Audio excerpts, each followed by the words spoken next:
King. Great and mighty is the Lord our God. Great and mighty is He. You are the words and the music. You are the song that I sing. You are the melody. You are the harmony. Praises to your name I bring. You are the mighty God. You are the Lord of lords. You are the King of all kings. Now I return to you the song that you gave to me. You are the song that I sing. Great and mighty is the Lord our God. Great and mighty is He. Great and mighty is the Lord our God. Great and mighty is He. Lift up the banner, let the anthem rise to Christ our King. Great and mighty is the Lord our God. Great and mighty is He.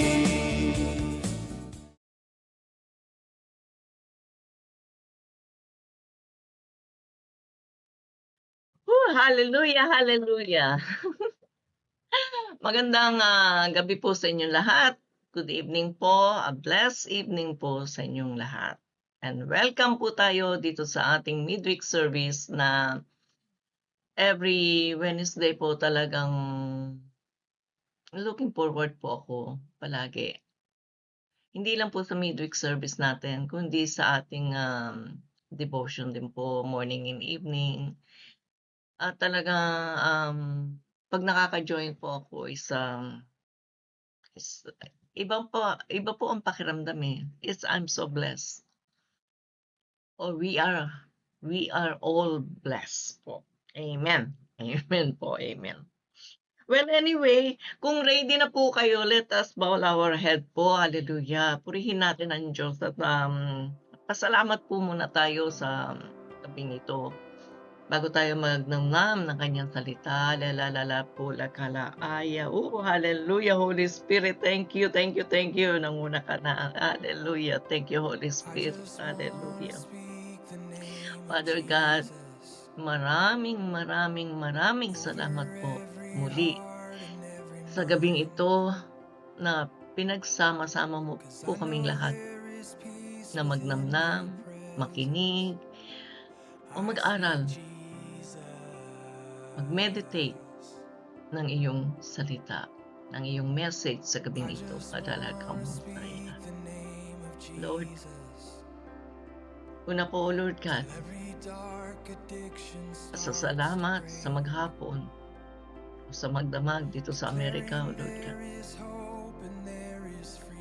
Pasasalamat, Father God, that you know us.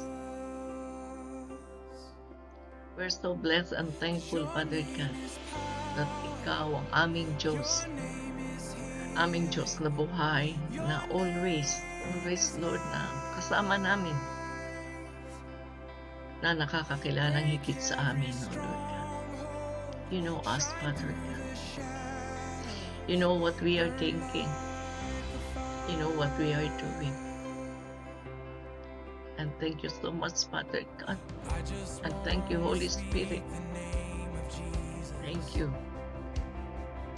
Thank you, Holy Spirit. Ay lalapul, alala. Na nandito ka sa gitna namin. Lord, alam niyo po ang aming mga puso. I'm asking for cleanliness, O Lord God, forgiveness, Father God. Pour out the holy blood of Jesus to each every one of us, Father God. Na magkaroon kami, O Lord God.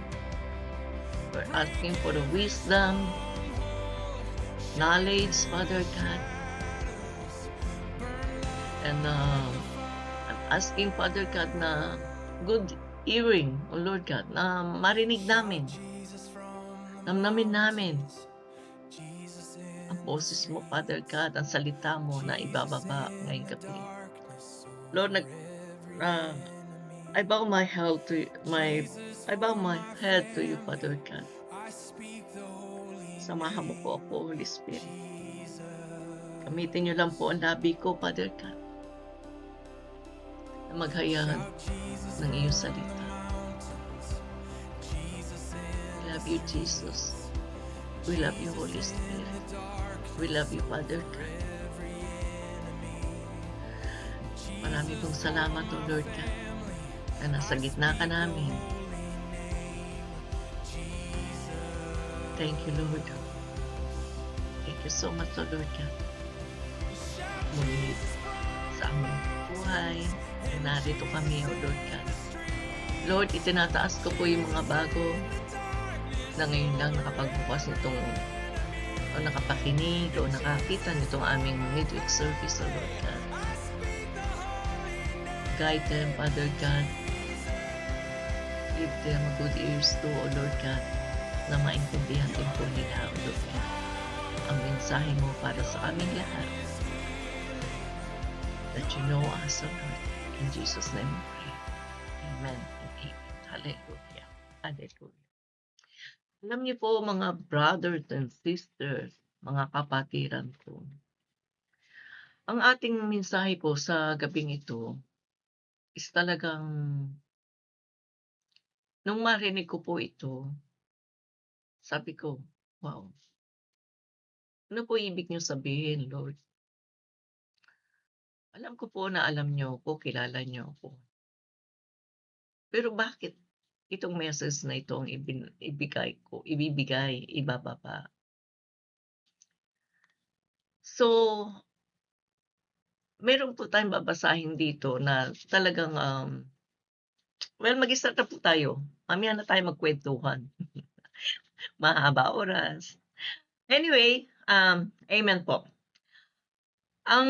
Sa introduction po natin, God knows us personally. See? Personally po. Na talagang kilala tayo ng Diyos. Tapos, He create us.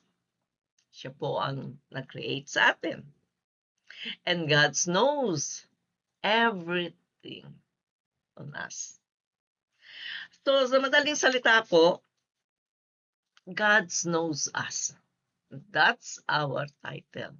Yan po ang message o ang mensahe na talagang napaka-clear na ibinigay niya on that day na nung April 26, 2026. Worship time po. Worship kami. Then the Holy Spirit came, speaking in tongues.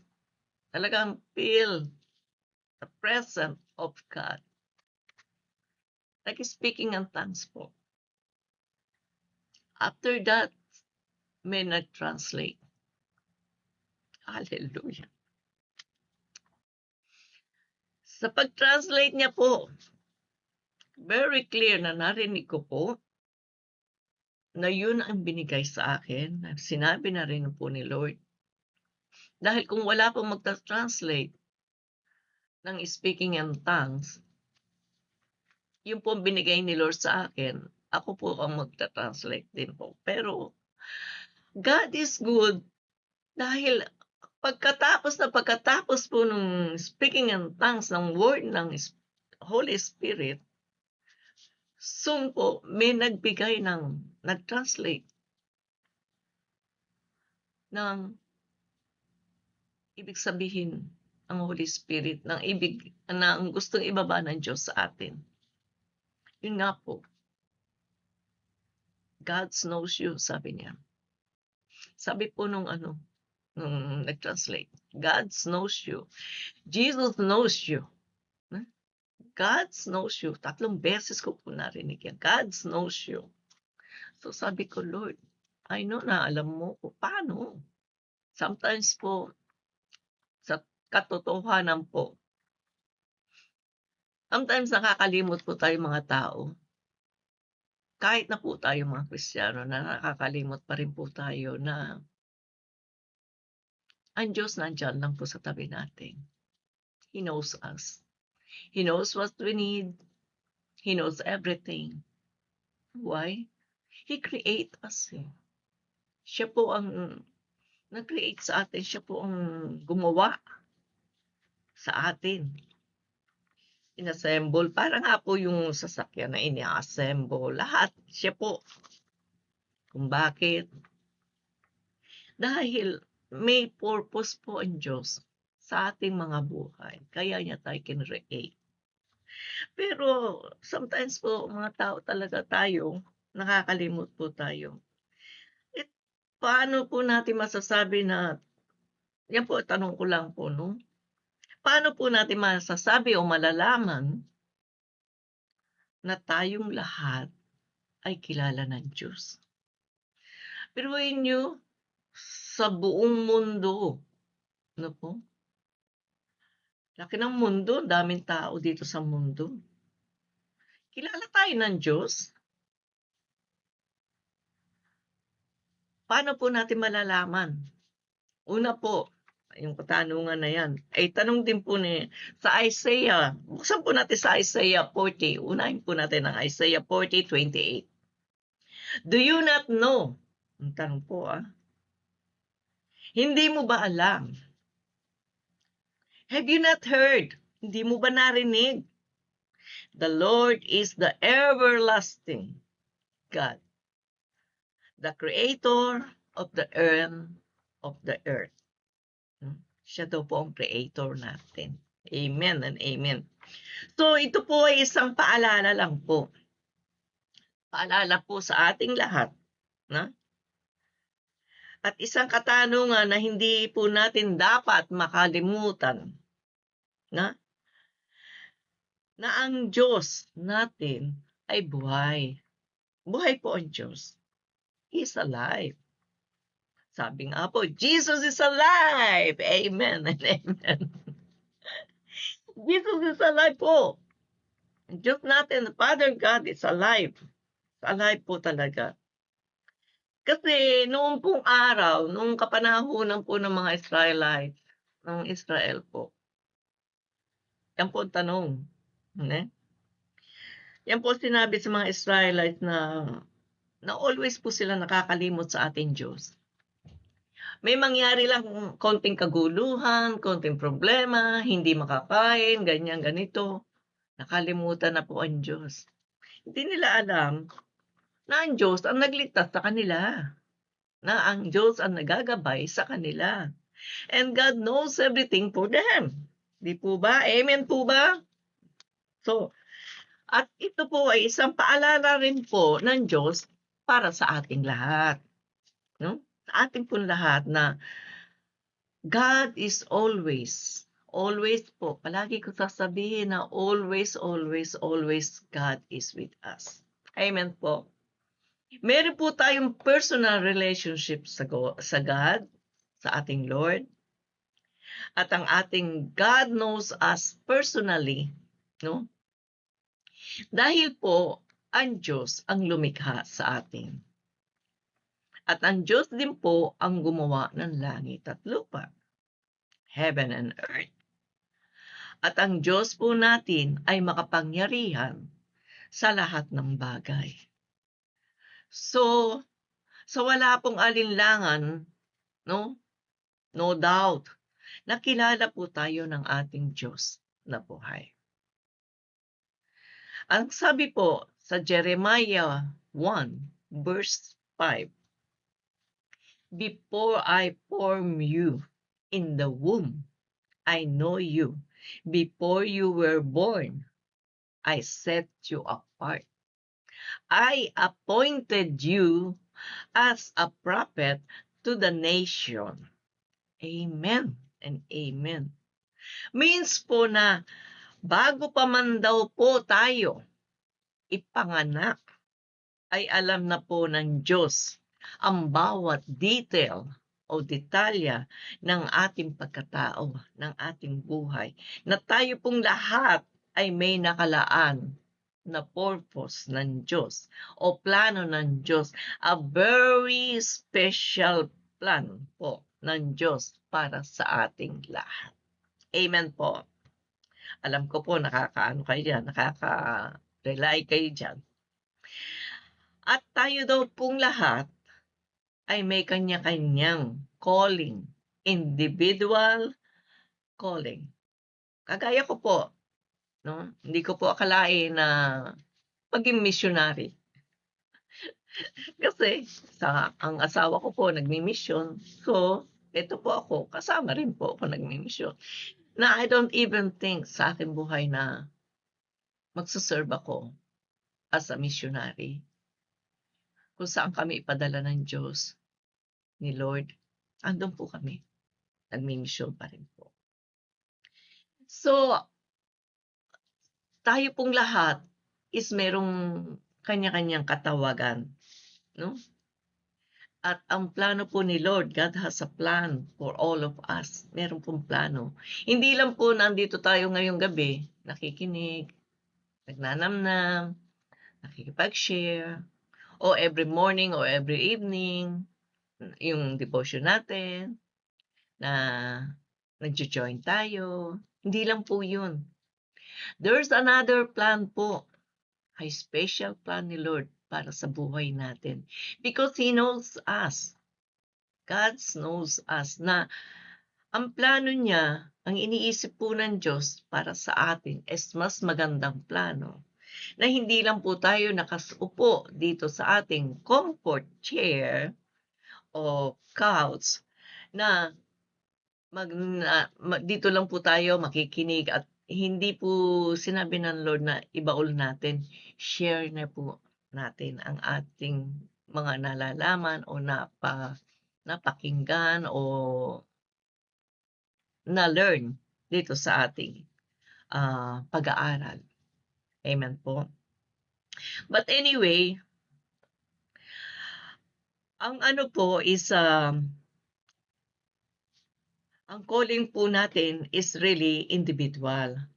And He knows our name po. Alam niya. Ikaw, Linda, punta ka doon.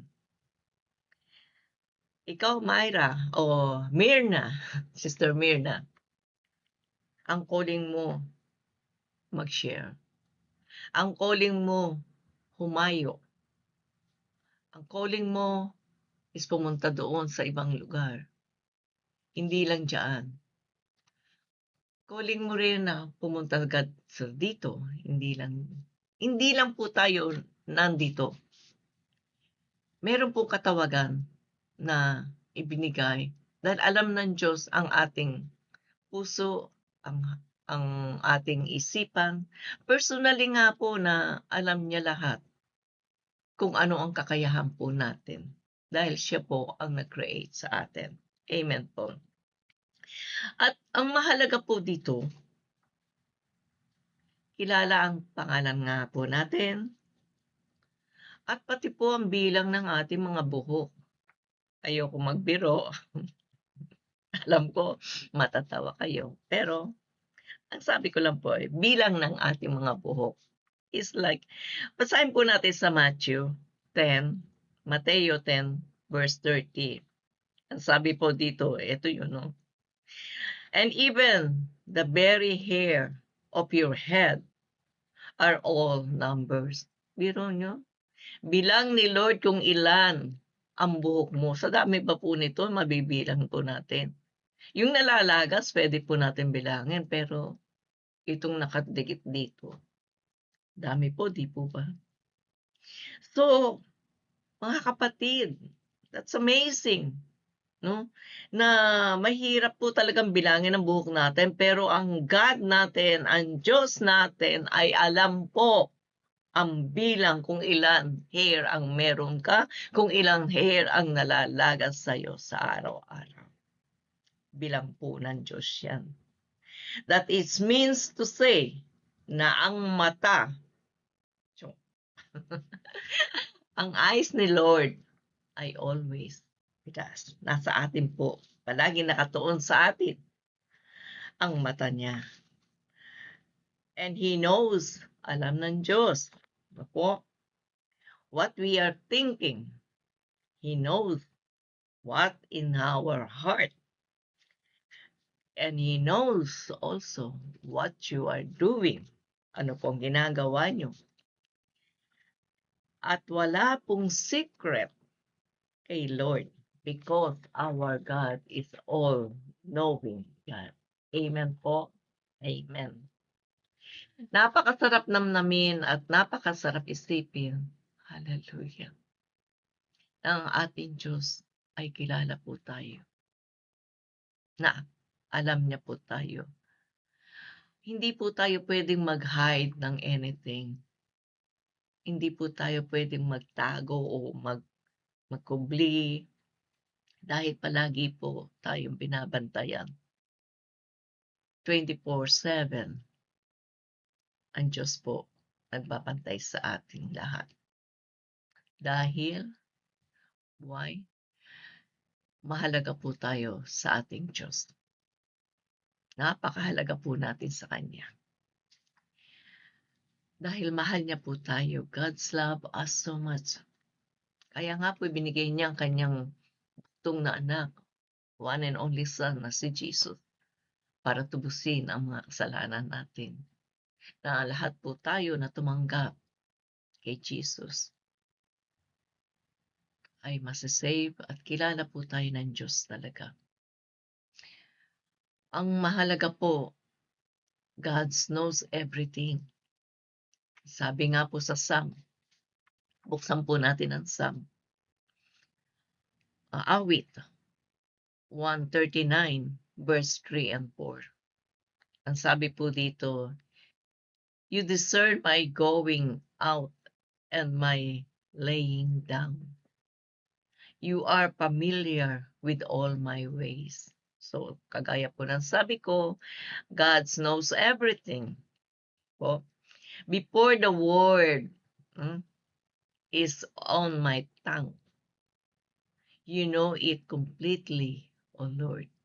Alam po ng Diyos. Basahin din po natin sa Tagalog ito. Ako'y iyong nakikita, gumagawa o hindi man. Ang lahat ng gawain ko'y pawang iyong nalalaman. So, kagaya po ng mga nabanggit ko sa una, God knows us. Talaga pong God knows everything. What we are doing, what we are thinking, kahit na po ngayon, alam ng Diyos kung nakikinig ka o may ginagawa ka o nakaupo ka. Alam po ng Diyos yan.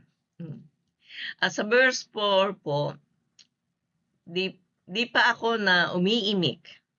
Hindi pa po ako nagsasalita. Yung aking sasabihin, alam mo na, lahat iyon. Lahat ay di nalilihim sa iyo. Amen. Wala nga po nasisikreto Wala nga po sikreto sa ating Diyos. Kaya alam niya po lahat. Amen po. At dito po sa ating God's knows na ibinaba po ng Diyos sa atin ngayong gabi. Namnamin po natin. Isipin po natin yung unang verse ng Isaiah 40:28. Alam po ba natin talaga na kilala tayo ng Diyos? Alam po ba natin talaga na siya ang nag-create sa atin? O alam po ba natin talaga na He knows everything? O we just, masakit man po sabihin, huwag po nating i-ignore. Huwag po natin na just narinig. Namnamin po natin. May mga kapatawaran, ang Diyos ay palagi pong naghihintay sa atin. Naghihintay na lumapit tayo sa Kanya. Doon po sa mga hindi pa nakakakilala o hindi pa nakakatanggap kay Jesus as their Savior, manalangin po tayo. Humingi po tayo ng tawad. Lord, itinataas ko po sila sa iyo. Inihihingi ko po ng tawad. Sabayan niyo po na humingi ng tawad. Ang sasabihin ko po, pagpapatawad sa lahat ng mga kasalanan. mag-repent po tayo. Time is short po. Hindi natin alam kung ano na bukas. Pero God knows. Alam ng Diyos kung ano ang bukas, kung ano tayo, kung ano ang magiging kapalaran ng bawat isa. So, ang conclusion po natin sa gabing ito, palagi po, halalalamantaya. Pinadidiin po sa akin. I don't know why. God knows. Alam ng Diyos. Bakit? Ang conclusion po natin to, ha? Because He owned us. Siya po ang nagmay-ari sa atin. Pinahahalagahan niya tayo. And God has a purpose and plan for each everyone, for each of us. Ang gusto po ng Diyos, He wants us to have an intimate, hallelujah, hallelujah, hallelujah, intimate relationship sa Kanya. Gusto po ng Diyos na magkaroon tayo ng intimacy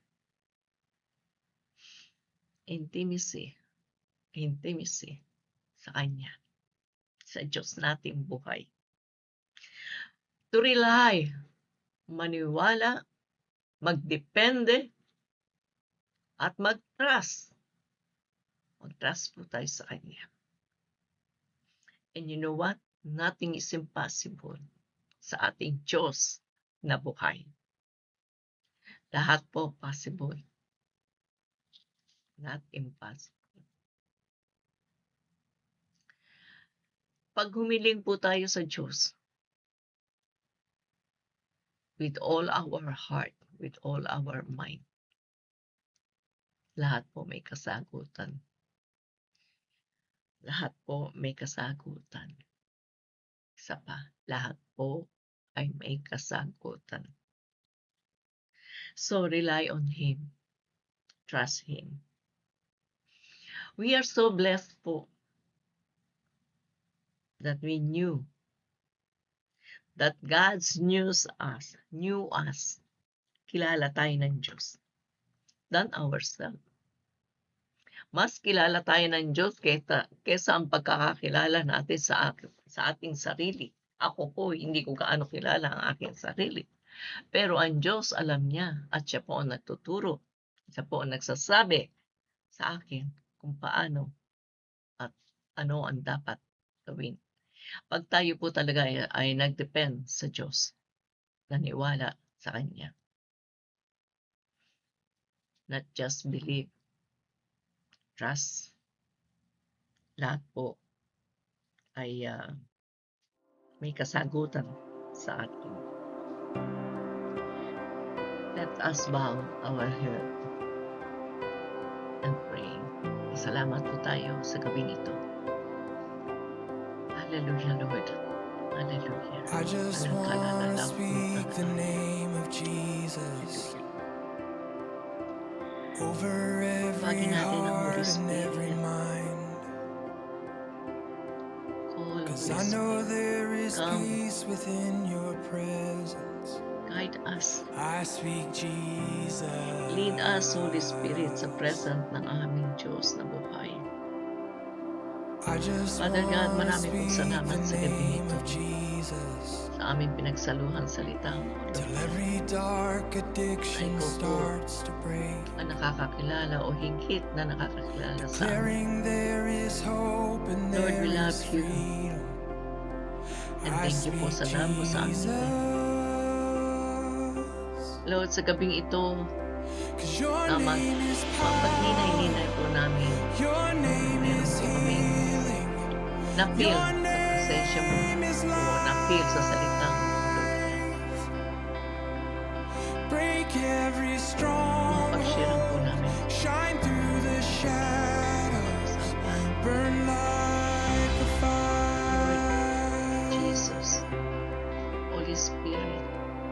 Father, I just wanna speak the name of maraming po Jesus salamat. Thank you so much. over fear and all anxiety. Thank you for everything.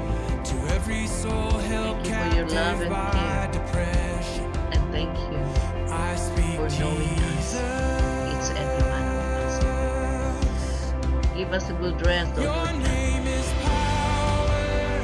Your name is healing. Guide us. Your Protection. name is I'm praying for peace around us. In Jesus' name. break every stronghold. Hallelujah. Shine through the Nakpakan po natin ang ating Diyos. burn Na buhay.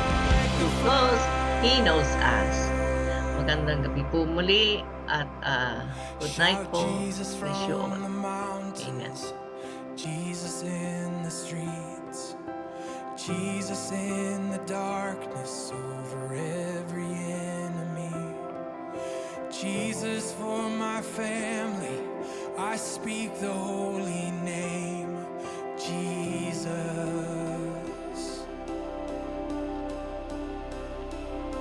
Shout Jesus from